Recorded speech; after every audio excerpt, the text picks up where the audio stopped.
त्याने आपल्याला आज एक पवित्र दिवस दिला की ज्याच्यामध्ये आपण त्याची भक्ती करू शकू. आणि आजच्या भक्तीमध्ये त्याने जी आपल्याला संधी दिली की त्याचा गोड सहवास आपल्याला मिळावा, त्याच्यासाठी आपण त्याचे आभार मानूया आणि उपकारस्तुती आणि प्रार्थनापूर्वक आपण देवाच्या वचनाकडे लक्ष देऊया. मागील आठवड्यामध्ये आपलं जुन्या कराराच्या अभ्यासामधील निर्गमाचं पुस्तक याचा आपण अभ्यास केला आणि त्याच्या अगोदर आपण नव्या कराराच्या अभ्यासक्रमाला सुरुवात केली. प्रोफेसर मिथुन यांनी मत्त्याच्या पुस्तकावर ते विवेचन केलं आणि त्याच्यामधून आपल्याला बरीच बारकाईची माहिती दिली. पुढच्या आठवड्यात परत या जुना करार नवा करार याच्या अभ्यासक्रमाला परत सुरू होईल. मध्ये 3-4 मॅसेजेस झाल्यानंतर एक वेळेस मध्ये मी बोलावं अशा रीतीची योजना या वर्षामध्ये आपण केलेली आहे. आज आपण निर्गम याचं जे पुस्तक मागच्या वेळेस आपण अभ्यास केला त्याच्यातल्या काही महत्त्वाच्या गोष्टी आपल्या समोर सांगणार आहे. ज्या पद्धतीने मागच्या वेळेस सर्व माहिती अतिशय डिटेल्समध्ये तुमच्यासमोर ठेवली तर तसा परत आपण तो अभ्यास करणार नाही, परंतु काही महत्त्वाच्या गोष्टी आपल्यासमोर ठेवणार आहे. निर्गमाच्या पुस्तकामध्ये महत्त्वाची गोष्ट जी घडली तर ती आपल्याला विशेष रीतीने आपल्या नजरेसमोर आणायची आणि त्याच्यामधून आपल्याला काय शिकता येईल त्या गोष्टी आपल्याला आज पाहायच्या आहेत. बारकाईनं आपण त्याकडे लक्ष देणार आहोत. निर्गमाच्या पुस्तकाचं आपण वाचन करणार नाही, परंतु वरवरच्या ठोकळ काही गोष्टी ज्या तुम्हाला माहिती आहे अगोदरच आणि ज्यांना माहिती नसतील ते आज माहिती करून घेऊ शकतील. निर्गमाच्या पुस्तकातील मुख्य जी घटना घडली तिथे बॉन्डेजमधून फ्रीडममध्ये लोक आले. मिस्राच्या गुलामीमधून त्यांना स्वातंत्र्य मिळालं आणि त्यांना निरंतर राहण्यासाठी जो देश दिला त्या देशामध्ये त्याची प्राप्ती करण्यासाठी त्याने प्रवास सुरू केला. ही एक महत्त्वाची घटना निर्गमामध्ये झालेली आहे. आपल्या व्यक्तिगत जीवनामध्ये याचा आपल्याला बारकाईने विचार करत असताना निर्गमामध्ये जसे इस्रायल लोक गुलामीमध्ये होते, त्यांना स्वातंत्र्य नव्हतं, खूप कष्ट करावं लागत होते, त्यांच्यावर मार पडायची आणि गुलामाच्या अवस्थेमध्ये त्यांना बराच वेळ घालवावा लागला. परंतु देवबापाने त्यांच्यावर दया केली आणि त्यांच्या पूर्वजांना म्हणजे अब्राहम, इसाक, याकोब यांना जो दूध मध वाहणारा देश आहे त्या देशामध्ये जाण्यासाठी गुलामीतून त्यांना मुक्त केलं आणि नंतर त्यांचा प्रवास स्वातंत्र्यामध्ये जो देश त्यांच्यासाठी निरंतरचा वतन म्हणून दिला त्याच्या प्राप्तीसाठी त्यांना प्रवास करावा लागला. आमच्या जीवनामध्ये मनुष्य प्राणी हा एदेन बागेपासून पापाच्या गुलामीमध्ये हा अडकला, पाडला किंवा पाशामध्ये त्यांना अडकवण्यात आलं. तेव्हापासून आपण त्या गुलामीमध्ये आहोत आणि पापाच्या सगळ्या बंधनामध्ये मनुष्य प्राणी आणि मनुष्य समाज जखडला गेला आहे. तर त्याला त्या बंधनमुक्त करण्यासाठी येशू ख्रिस्त आला आणि त्याने आम्हाला पापाच्या गुलामीतून सोडवण्यासाठी मार्ग मोकळा केला. तेव्हापासून आपण आता हा अनंतकालच्या जीवनामध्ये किंवा अविनाशी जीवनात जाण्यासाठी आपण वाटचाल करत आहोत किंवा प्रवास करत आहोत. तसं इस्रायल लोक मिस्राच्या गुलामीतून सुटल्यानंतर त्यांना आनंदाने स्वतःचा देश म्हणून वतन म्हणून दिला, त्याच्यात ते प्रवास करायला लागले आणि तो प्रवास हळूवारपणे करत असता अनेक वर्ष त्यांना त्या प्रवासामध्ये त्रासामध्ये, विपत्तीमध्ये, युद्धामध्ये, संघर्षामध्ये, त्रासामध्ये त्यांना जावं लागलं. त्याच्यामध्ये त्यांच्या जीवनाची पडझड झाली. कधी ते देवाच्या इच्छेविरुद्ध जायचे, कधी क्षमा मागून परमेश्वराला पश्चाताप करून शरण यायचे, तर कधी कधी त्यांना अडवणारे लोक असायचे की जिथं जायचे तिथं जाऊ द्यायचं नाही म्हणून त्यांना सैन्य घेऊन त्यांना अडवायला यायचे. त्यावेळेस ते संघर्ष करून त्यांच्यावर ते मात करून आणखी पुढं जायचे. आमच्या जीवनामध्ये असंच इस्रायल लोकांना जसं संघर्षामधून दूधमध वाहणाऱ्या देशात जावं लागलं तसं आमच्या जीवनामध्ये सुद्धा वेगवेगळ्या प्रकारच्या संघर्षाला तोंड द्यावं लागतं. कधी आर्थिक परिस्थिती, कधी नाना प्रकारचे व्यसनं, कधी नाना प्रकारच्या सवयी, कधी नाना प्रकारच्या आपल्या जीवनातील काही वाईट गोष्टी आणि पापाची एक नशा या संघर्षामधून आपण जात आहोत. आणि त्याच्यामध्ये कधी कधी युद्ध संघर्ष आपल्याला आपल्या घर संसारामध्ये, व्यक्तिगत जीवनामध्ये, लेकराबाळामध्ये, पती पत्नीच्या जीवनात या संघर्षाने आपल्याला वाटचाल करावं लागत आहे.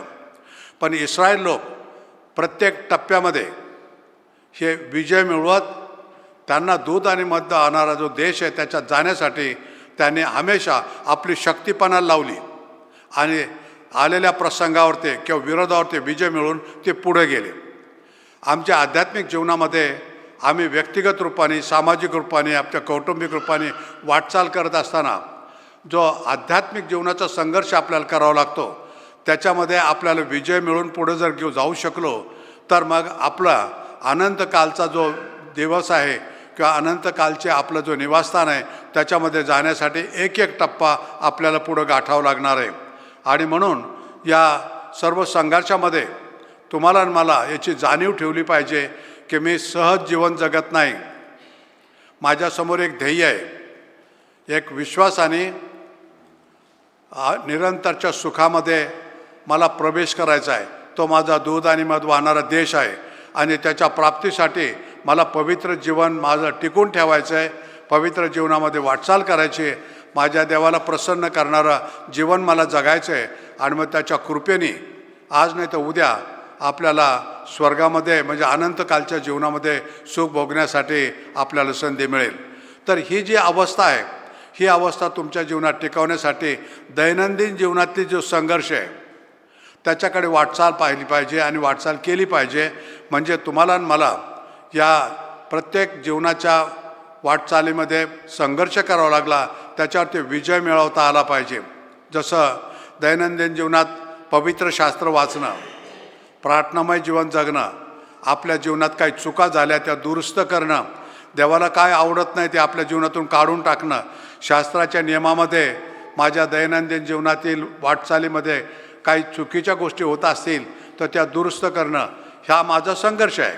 या संघर्षावर विजय मिळवण्यासाठी तुम्हाला आणि मला ह्या सगळ्या गोष्टीची दैनंदिन जीवनात दुरुस्ती करता आली पाहिजे. कारण आपण रोजच्या जीवनात या संघर्षावर विजय मिळवला नाही तर मग आपल्याला पुढं चालून आपल्याला जे ध्येय गाठायचं आहे त्याची प्राप्ती कधीच होणार नाही.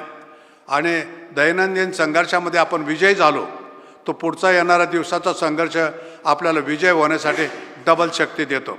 आणि ही महत्त्वाची गोष्ट तुमच्या जीवनामध्ये आज निश्चित झाली पाहिजे की आपल्या जीवनात काही काही गोष्टी आहेत मी आज नाही करणार, मी उद्या करीन. नेहमी शास्त्र वाचन आहे ते आठवडाभर नाही केलं तर चालेल, मी कधीतरी करेन. मग दैनंदिन प्रार्थना, सकाळची संध्याकाळची प्रार्थना, आता आज नाही जमलं, दुसरं महत्त्वाचं काम आहे आज नाही करणार, असं आपण चाल ढकल जर केली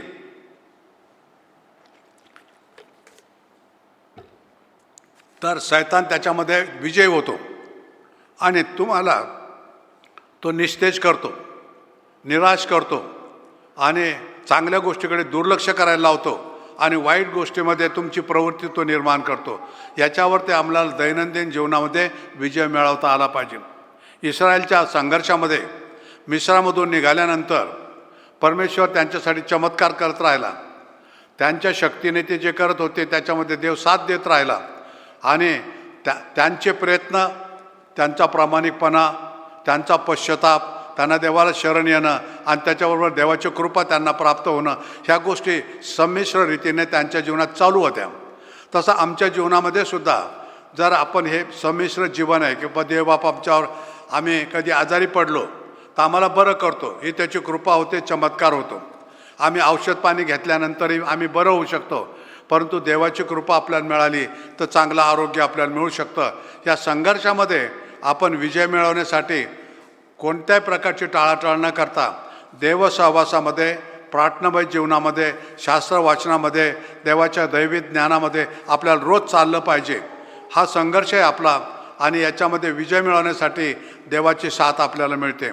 तर यासाठी तुम्हाला मला एक नव्या दृष्टिकोनातून आपल्या जीवनाचा विचार केला पाहिजे. इस्रायल जेव्हा गुलामीतून मुक्त झाला तर त्यावेळेस त्यांना बाहेर येताना त्यांना देवासंगती एक करार करावा लागला आणि त्यांना वेगवेगळ्या प्रकारच्या निश्चयाने परमेश्वराच्या हातात आपलं जीवन द्यावं लागलं. त्याच्यामध्ये वलंडन सण हा महत्त्वाचा सण येऊन गेला आणि त्याच्यामध्ये त्यांनी परमेश्वराच्या इच्छा आकांक्षा आणि योजना पूर्ण करण्यासाठी जे नियम पाळले त्याच्यामुळं त्यांच्या घरातील सगळ्यांना नवीन जीवन मिळालं. मूर्तीतून त्यांची सुटका झाली. पण जे जगातले बाकीचे लोक होते ज्यांना परमेश्वर माहिती नाही त्यांच्या घरातील प्रथम जन्मलेल्याला मृत्यूदंड मिळाला. तर तो त्या संघर्षामध्ये यहुदी समाज टिकला. त्याच्यामध्ये परमेश्वराचे कृपादान मिळालं, नवीन जीवन मिळालं आणि त्याच्यामध्ये त्या नवीन जीवनाच्या आशेमध्ये त्यांना जगावं लागलं. तसं तुमच्या माझ्या जीवनामध्ये सुद्धा ही गोष्ट एक निश्चयाने आहे की वलांडण सण पाळत असताना त्यांना आपल्या घरामध्ये दार बंद करून राहावं लागलं आणि त्यांनी जे अर्पण केलं होतं देवाने मान्य करून त्यांना नवं जीवन दिलं. तुमच्या माझ्या जीवनात अनेक प्रकारच्या बंधनामध्ये आपण राहत असताना आपल्याला सुद्धा वाईट गोष्टीसाठी आपल्या जीवनाचं दार बंद करायला पाहिजे. आतमध्ये जे पवित्र विधी करायचे ते आपल्याला जीवनात करायला पाहिजे आणि नंतर परमेश्वराने जीवदान दिल्यानंतर तुम्हाला त्या मग सगळ्या वातावरणातून मुक्ती किंवा आनंद किंवा स्वातंत्र्य मिळेल आणि त्याच्यात तुम्हाला वाटचाल करायची. पुढे इस्रायलच्या जीवनामध्ये एक मोठी अडचण निर्माण झाली की पाठीमागं मिस्राचं सैन्य आणि पुढं समुद्र. त्या समुद्रामध्ये त्यांना जर प्रवेश केला तर मृत्यू आणि पाठीमागं जर ते जाऊ शकले तर मग तिकडे मृत्यू. इस्रायलच्या सैन्यामध्ये रक्तपात झाला असता आणि समुद्रामध्ये प्रवेश केला तर ते मृत्यूदंड मिळाला असता. आता काय करायचं? तर परमेश्वर त्यांच्यासाठी धावून आला. परमेश्वराने समुद्र दुभागला. कोरड्या भूमीमधून ते चालले गेले आणि पुढे चालून त्यांना स्वतंत्र जीवन जगण्यासाठी त्यांचा शत्रू कायमचा देवाने समुद्रामध्ये गाडून टाकला. तुमच्या माझ्या जीवनामध्ये ही घटना अशी होऊ शकते की आम्ही वाटचाल करत असताना ज्या अशक्य गोष्टी आपल्या जीवनात येतात त्या दूर करण्यासाठी परमेश्वर तुमच्या पाठीशी उभा राहतो. आणि एक वेळेस तुमच्या जीवनातील मुख्य पापाची जी सवय असेल किंवा मुख्य दुर्गुण असेल किंवा मुख्य काही गोष्टी ज्या देवाला आवडत नाही त्याच्यावर ते विजय मिळवण्यासाठी देवबाप आपल्याला सहाय्य करील आणि त्याच्यातून बाहेर काढण्याची तो मदत करेल. समुद्र दुभागायचा आणि कोरड्या भूमीवरून जाऊ द्यायचं अशी चमत्काराची घटना तुमच्या जीवनात तो करू शकतो. आणि पुढे चालून मग तुम्ही आपल्याला पाहिजे त्या पद्धतीने स्वतंत्र जीवन जगून त्यांना जो दूधमधाचा देश घ्यायचा आहे का प्राप्त होणार होतो त्याची वाटचाल ते करू शकतात. तुमच्या माझ्या जीवनामध्ये सुद्धा या संघर्षाला अशा रीतीनं कधीतरी तोंड द्यावं लागलं असेल किंवा इथून पुढे द्यावं लागेल. परमेश्वराची साथ आपल्याला मिळेल आणि आपल्या जीवनामध्ये ज्या अशक्य गोष्टी असतील त्याच्यामधून प्रवेश करून पुढं जाण्यासाठी परमेश्वर वाटचाल निर्माण करेल आणि तुमचं सहाय्य करेल. अशा रीतीनं आपल्या जीवनाला देवाच्या हातात जर दिलं तर परमेश्वर मार्ग मोकळे करतो आणि आपलं ध्येय गाठण्यासाठी आपली मदत करतो. पुढे चालून इस्रायल लोक सिनाईच्या वाळवंटामध्ये भटकत राहिले 40 वर्ष. तर त्यांच्या जीवनात कधी कधी अडचणी यायच्या आणि इतक्या अडचणी यायच्या प्रखर काय की त्यांना वाटायचं ते गुलामाची जीवन आहे ना ते खूप चांगलं आहे. त्यांना एक वेळेस मस्सा या भागामध्ये पाण्याची अडचण पडली. जे पाणी मिळायचं त्यांना कडू पाणी मिळायचं, पाणी पिता येत नव्हतं आणि ते देवाच्या विरुद्ध कुरकुर करू लागले. आपल्या लिडरच्या विरोधात कुरकुर करू लागले की आम्हाला तिकडचं जे देश गुलामीतला होता त्याच्यामध्ये अन्न पाणी मिळत होतं, सुखाने जीवन जगतात होतं, रात्री झोप येत होती, कष्ट होते, परंतु आम्हाला जगण्याचे साधनं त्याच्यात होते. इथं तर आम्हाला पाणी पण प्यायला मिळत नाही. देवबापाने चमत्काराने पाण्याचा झरा खडकातून काढला आणि त्यांना गोड पाणी दिलं.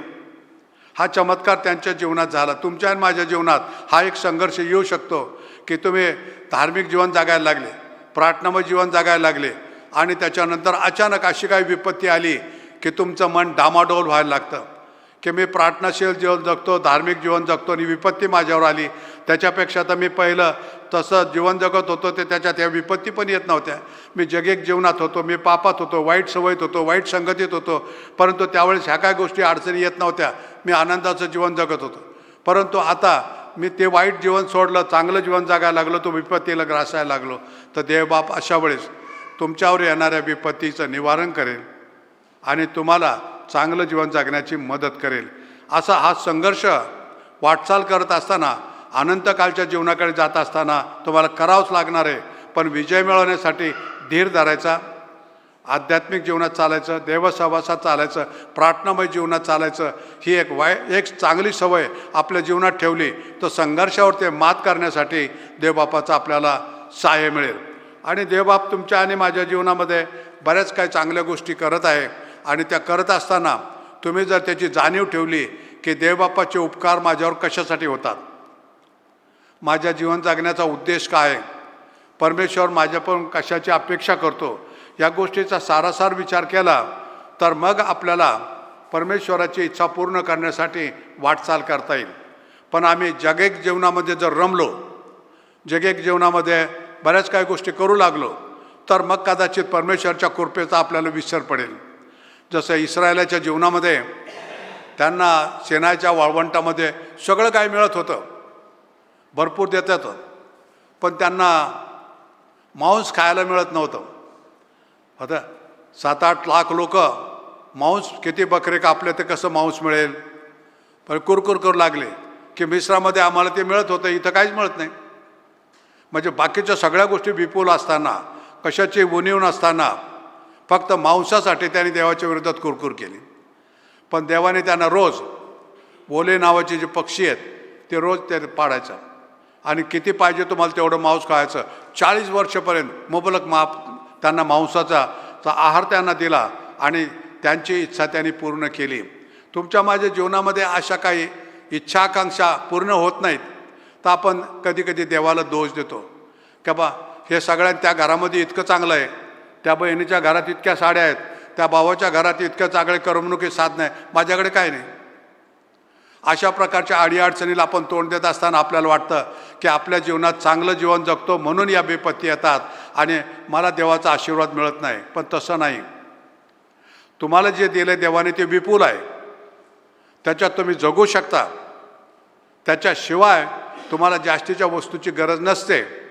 परंतु तरी तुम्हाला जर वाटलं तर परमेश्वर जसं त्यांना ओले पक्षी देऊन मांस पुरवलं तसं तुमच्या जीवनातसुद्धा काही गोष्टी तो पुरू शकतो आणि तुमची इच्छा आकांक्षा पूर्ण करून तो पुढं वाटचाल करण्यासाठी तुमची मदत करू शकतो. अशा रीतीनं इस्रायलचा जसा संघर्ष चाललेला होता, पण प्रत्येक याच्यात ते त्याच्यावर ते मात करून पुढं जायचे. कारण त्यांच्यासमोर एक ध्येय होतं की कसंही करून आम्हाला पुढं जायचं आहे आणि दूध आणि मध वाहणाऱ्या देशामध्ये आपल्याला जायचं आहे. म्हणून त्याच्या आड येणारे प्रत्येक गोष्टी होतात तो संघर्ष करून, युद्ध करून किंवा आणखी काय उपाय करावे लागले ते करून ते पुढं जात असत. कधी कधी हे जवळजवळ इतके 5-6 लाख लोक वाटचाल करत असताना त्यांच्यासाठी मार्ग कोणता असेल, कोणता देश असेल, कोणत्या देशाने मना केली असेल की आमच्या देशातून आम्ही जाऊ देत नाही, तर त्यावेळेस त्यांना कशी अडचण वाटेल की आमच्या इतक्या लोकांना जायचं. त्यांच्या संगती त्यांच्या बकऱ्या, कोंबडे, उंट, गाई, गाढवं हे सगळं त्यांच्या संगतीच असायचं. आणि इतक्या लोकांना जात असताना कुठल्याही देशात प्रवेश केला तर तो देश उद्ध्वस्त होत असेल. पण तरी परमेश्वर त्यांना कोणत्या ना कोणत्या मार्गाने जाण्यासाठी वाट काढून देत असे किंवा त्यांना संघर्ष करून वाट मिळवावं लागत होते. तुमच्या माझ्या जीवनामध्ये सुद्धा कोणत्या विपत्तीवर ते, कोणत्या पापावर ते संघर्ष करण्यासाठी तुमचा हा निश्चय पाहिजे की मला पवित्र जीवन जगण्यासाठी ह्या सगळ्या गोष्टी मला बाजूला ठेवल्या पाहिजे आणि चांगलं काम करून पुढं गेलं पाहिजे. तर देवाची कृपा मला मिळेल आणि मला जे ध्येय गाठायचं आहे अनंतकालच्या जीवनाचं ते मला जरूर गाठता येईल.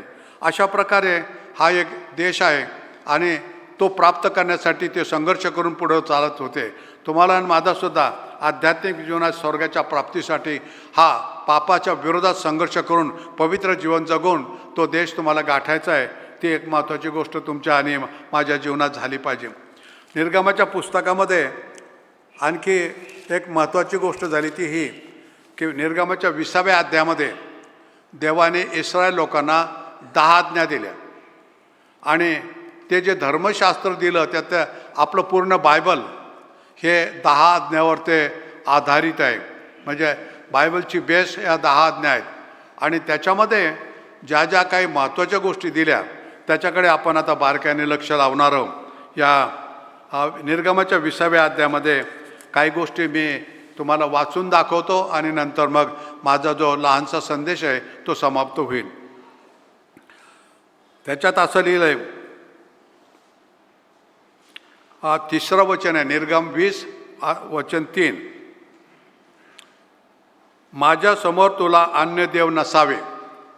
हे धर्मशास्त्राचा पहिला नियम आहे की ज्या देवाने विश्व निर्माण केलं तो देव हा माझ्या जीवनात वंदनीय आहे, माझ्या जीवनात सर्वस्व आहे, सन्माननीय आहे आणि म्हणून त्याच्याशिवाय माझ्या जीवनात कोणासाठी आदर नाही. म्हणजे देवदेवता, मूर्तिपूजा, प्रतिमा, फोटो, अमुक टमुक जे काय गोष्टी असतील त्या. तर देवाच्या पहिल्या आज्ञेप्रमाणे ज्याने विश्व निर्माण केलं, ज्याने मला केलं, जो माझ्या जीवनाचा मालक आहे तोच माझ्या जीवनाचा मालक आहे, त्याचा मी आदरमान करणार. आणि म्हणून देवाच्या शिवाय माझ्या जीवनात वंदनीय वस्तू कोणतीही नाही. ही गोष्ट तुमच्या माझ्या जीवनात पालन झाली पाहिजे. इस्रायल लोकांना त्याच्यासाठी मोठी किंमत द्यावी लागली. ते इस्रायल लोक जेव्हापासून हे धर्मशास्त्र त्यांना मिळालं तर आज तागायत कोणाच्याही समोर आपली मान झुकवत नाही, मूर्तिपूजा करत नाही, फोटोची पूजा करत नाही, कोणत्या वस्तूला आपल्या जीवनात किंमत देत नाही. फक्त परमेश्वर हा त्यांच्या जीवनाचं सर्वस्व आहे. परमेश्वरासाठी मरावं लागलं ते तयार असतात, परमेश्वरासाठी संघर्ष करावं लागलं, युद्ध करावं ते तयार असतात, परमेश्वराने काय त्याग करायचा तो करण्यासाठी नेहमीच तयार असतात.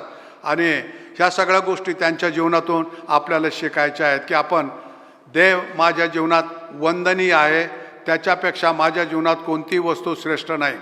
ख्रिस्ती समाजामध्ये ह्या गोष्टीचं पालन जर होऊ लागलं तर देवाची प्रचंड शक्ती आपल्यामधून निर्माण होईल आणि तो परमेश्वर आपल्या जीवनात निवास करायला लागेल. ह्या गोष्टी तुमच्यासमोर सांगत असताना काही उदाहरणं मी तुम्हाला देतो. दानिएलाला एक वेळेस परमेश्वराच्या प्रार्थनेपासून वंचित करण्यासाठी त्या देशातल्या राजाने त्यांच्यावर बंधनं आणली आणि यरुशलेमकडची खिडकी उघडून प्रार्थना करायची नाही आणि मूर्तीचीच पूजा करायची, त्यालाच वंदन करायचं, त्या देवाचं स्मरण करायचं नाही. दानिएलाने त्याचा जो दृढ निश्चय होता तो राजाला व्यक्त केला की महाराज तुम्हाला जे करायचं ते करा, पण तुम्ही जे नियम बंधनं केले त्याचं मी पालन करू शकणार नाही. त्याच्यासाठी मला मृत्यूदंड द्यायचा असेल तर मृत्यूदंड द्या. आणि त्याला शिक्षा देण्यात आली. त्यांच्या नियमाप्रमाणे सिंहाच्या गुहेत टाकलं आणि देवबापाने जे सिंह ते भुकेले तहानेले होते, कडकडीत भूक लागलेली होती आणि त्याला गुहेत टाकल्या ते सिंह असे वाट पाहतात असे, ते मनुष्य जात नाही तर जमिनीवर तो पडायच्या अगोदर त्याची चिडफाड करून टाक. पण दानिएलाला जेव्हा टाकलं तर तो जमिनीवर पडला तर त्याच्या अवतीभोवती सिंह येऊन असे संरक्षण त्याला देऊ लागले. कोणी त्याला जीभ लावली नाही, दात लावला नाही, त्याचे नखं लावले नाही आणि तो कदाचित 12 तासपर्यंत त्या स्थितीत पडून होता. देवाला मानणं किंवा देवाचा आदर मान करणं, देवाची प्रार्थना करणं, याच्यासाठी त्याला आपल्या प्राणाची आहुती द्यावी लागली, आपलं जीवन धोक्यात द्यावं लागलं. पण त्याच्यासाठी मूर्तिपूजा त्याने टाळली. माझा देव वंदनीय आहे आणि त्याची प्रार्थना केल्यावर मी राहू शकत नाही.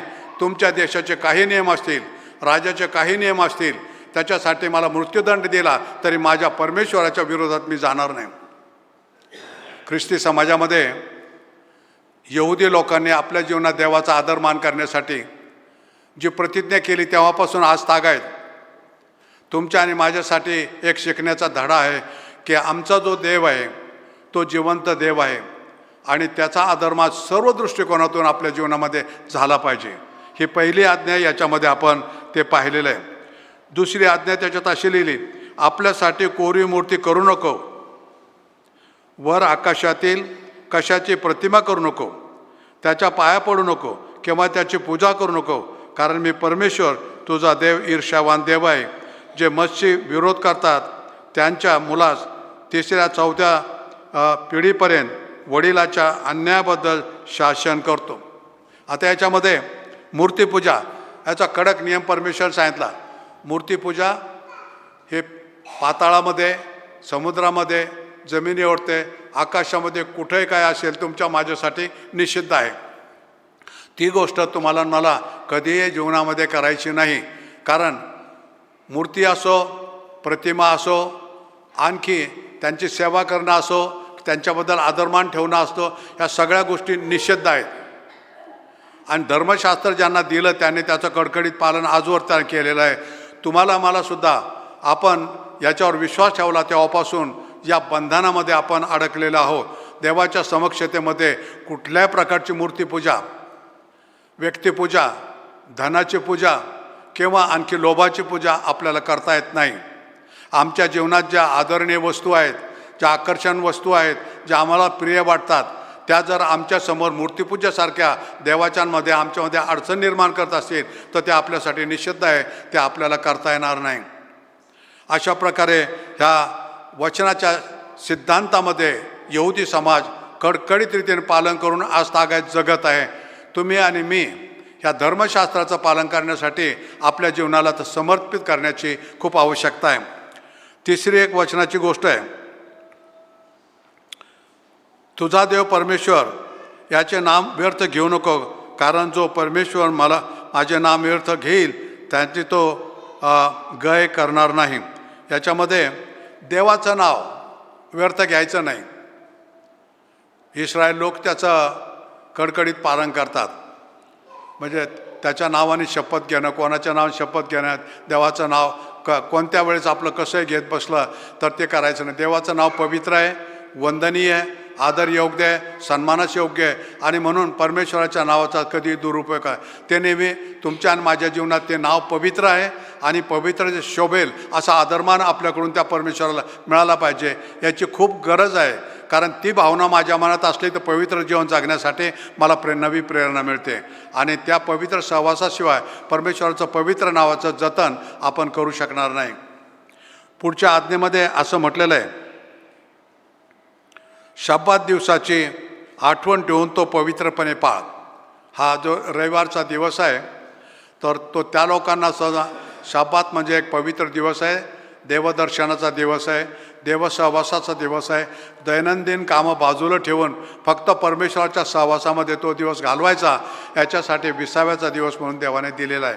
तर हा एक हुकूम आहे, शास्त्राची एक आज्ञा आहे की तुम्हाला आणि मला देवसहवासामध्ये काहीतरी वेळ घालवता यावा. म्हणजे कायद्याने तर तुम्हाला आणि मला आठवड्यातील हा एक दिवस आहे. मग आता हा रविवारच असलं पाहिजे याची गरज नाही. कारण समजा मुसलमानाच्या देशामध्ये 20-25 देश आहेत, त्यांच्यामध्ये रविवारच्या दिवशी कोणाला भक्ती नाही करता येत. शुक्रवारचा दिवस त्यांची सुट्टी आहे, ते शुक्रवारी करतात. कम्युनिस्टाच्या देशामध्ये आणखी काहीतरी वेगळा प्रकार आहे. किंवा कोणत्या कामाच्यामुळं तुम्हाला रविवारी सुट्टी नसते, कामाला जावं लागतं. कोणत्या तरी दिवशी तुम्हाला देवसहवास लाभला पाहिजे म्हणून तुम्हाला जो वेळ दिलेला आहे की तो वेळामध्ये शास्त्र वाचन, प्रार्थनामय जीवन जगणं, देवाच्या नावाचं चिंतन मनन करणं, चांगल्या गोष्टी करण्याचा निश्चय करणं, वाईट गोष्टी सोडण्याचा, अशा प्रीतीने तुम्हाला आणि मला हा एक पवित्र देवाचा सहवास मिळावा. त्याच्यासाठी शाबाताचं पालन करायला आपल्याला आज्ञा केलेली आहे आणि तिचं पालन आपण केलं पाहिजे.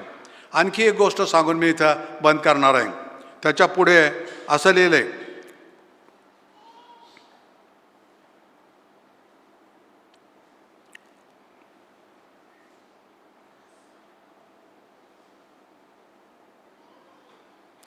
याच्या 12व्या वचनामध्ये असं लिहिलं आहे, आपला बाप व आपली आई यांचा मान राख, म्हणजे जो देश तुझा देव परमेश्वर तुला देत आहे त्यात तू चिरकाल राहशील.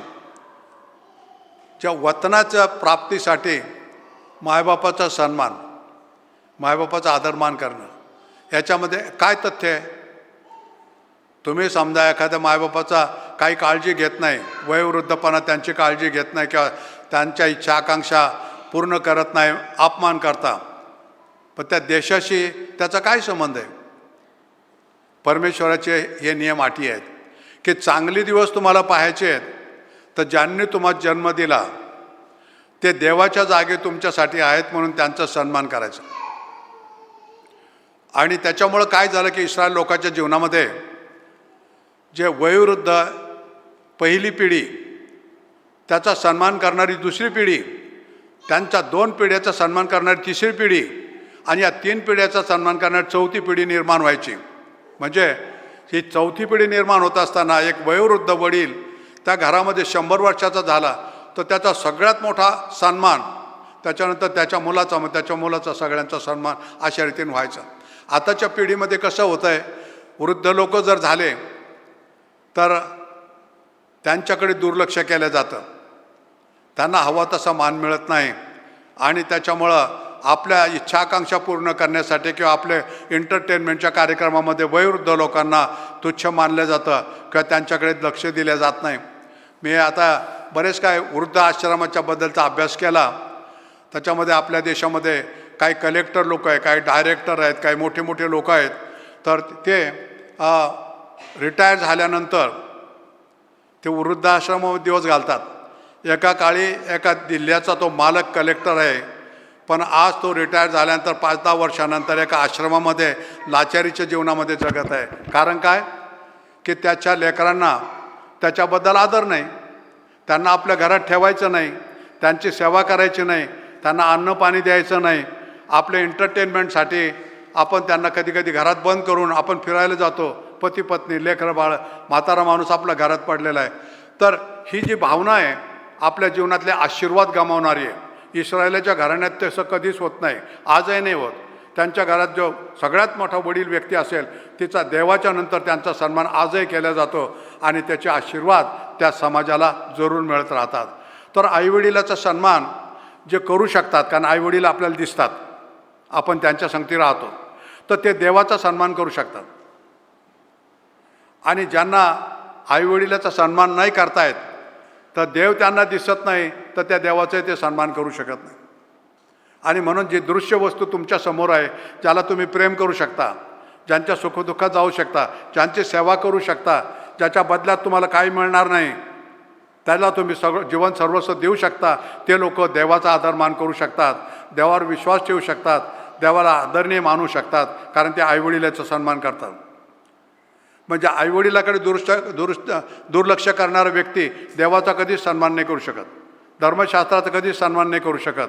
आणि ही गोष्ट आपल्या समाजाच्या समृद्धीसाठी खूप आवश्यक आहे की आपल्या जीवनामध्ये आई आणि वडील यांचा सन्मान आपल्याला करायला जर शिकलं तर आपण देवाचा सन्मान करू शकतो, धर्मशास्त्राचा सन्मान करू शकू, आपल्या समाजातील वडील वर्गाचा सन्मान, आपल्या नेतृत्वाचा सन्मान, आपल्या पास्टरचा सन्मान आपण करू शकू. आणि ही गोष्ट तुमच्या माझ्या जीवनामध्ये खूप आवश्यक आहे. आजच्या संदेशामध्ये आपण ज्या काही गोष्टी शिकलो असेल तर निर्गमाच्या पुस्तकामधून बऱ्याच काही गोष्टी आध्यात्मिक जीवनाची वाटचाल करण्यासाठी तुम्हाला मला एक आदर्श नमुना म्हणून ठेवलेले आहेत. आणि त्याचं पालन करण्यासाठी आज आपण आपलं जीवन जर दिलं, देवाच्या हातात समर्पित केलं की प्रभू ह्या गोष्टी माझ्या जीवनात मी समजून होतो पण पालन करत नव्हतो, आज मी प्रभू तुझा सन्मान करण्यासाठी माझं जीवन देईन, माझ्या आईवडिलाचा सन्मान करण्यासाठी माझं जीवन देईन. माझ्या जीवनात जितक्या काही विपत्तीन संघर्ष येतो तो स्वर्गाच्या प्राप्तीसाठी मग काय गोष्टीचा त्याग करावा लागला मी करेल, परंतु माझं पवित्र जीवन मी कधीच गमावणार नाही. आणि आध्यात्मिक जीवनाची वाटचाल करून अविनाशी जीवनात प्रवेश करेपर्यंत मी पूर्णपणे तुझ्यावर विश्वास ठेवून पवित्र जीवन जगून मी प्राप्ती करणार आहे. तर प्रभू मला तू आशीर्वाद दे. अशा रीतीचा तुम्ही जीवनामध्ये प्रार्थना करा. आज विशेष रीतीने प्रार्थना करा 2 मिनटं 3 मिनटापर्यंत आणि नंतर परमेश्वराच्या हातात तुमचं जीवन द्या. आपल्या पास्टर वर्गाला यावेळेस मी बोलवीन आणि ते मग तुमच्यासाठी प्रार्थना करतील आणि नंतर प्रभू जनाचा विधी होईल. प्रभू देव तुम्हाला आशीर्वाद देऊ.